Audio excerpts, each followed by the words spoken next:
అధికారంలో ఉన్నప్పుడు చేసిన పనులకి గద్దె దిగిన తర్వాత వెంట పడతాయి, వేధిస్తాయి అన్నటువంటి దానికి సాక్షి కొడాలి నాని మీద వరుసగా కేసులు. తాజాగా ఆంధ్రప్రదేశ్ బెవరేజెస్ కార్పొరేషన్ లిమిటెడ్ ఎండి వాసుదేవరెడ్డి, అలాగే మాజీ ఎమ్మెల్యే కొడాలి నాని కారణంగా తన తల్లి మరణించిందంటూ గుడివాడకు చెందిన దుగ్గిరాల ప్రభాకర్ శుక్రవారం కృష్ణా జిల్లా గుడివాడ 2 టౌన్ పోలీసులు కంప్లైంట్ చేశారు.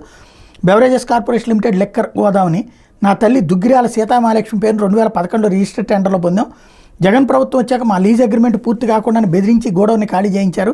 ఈ విషయం మీద నా తల్లి వాసుదేవరెడ్డికి ఫోన్ చేస్తే ఆయన పరుషపద్యాలంతో దూషించారు. ఆమె తీవ్ర వేదనకు గురయ్యారు. వైసీపీ సానుభూతి పట్టు పద్మారెడ్డికి కట్టబెట్టేందుకే ఇదంతా చేశారు. దీంతో మనస్తాపం చెంది నా తల్లి సీతామహాలక్ష్మి చనిపోయారు.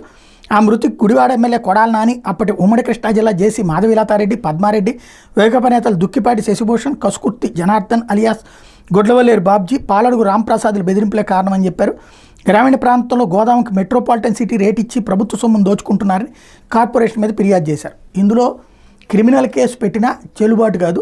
కానీ అసలు పాయింట్ ఇందులో కనుక ఎంక్వైరీకి ఆదేశిస్తే ఇది ఒకటి నడుస్తుంది. ఏది గ్రామీణ ప్రాంతంలో గోడౌన్కి మెట్రోపాలిటన్ సిటీ రేటు ఇచ్చుంటే అది తప్పు అవుతుంది. బట్ అది దేశవ్యాప్తంగా ఎట్లున్నాయి అన్నటువంటిది చూడాల్సినటువంటి అవసరం అవుతుంది. బట్ ఈ టైంలో ఏంటంటే కేసులు ఇట్లాగ ఎవరికి వాళ్ళు పెట్టుకొచ్చేటటువంటి కేసులు అనేది పెద్ద ఎత్తున పెరుగుతున్నాయి.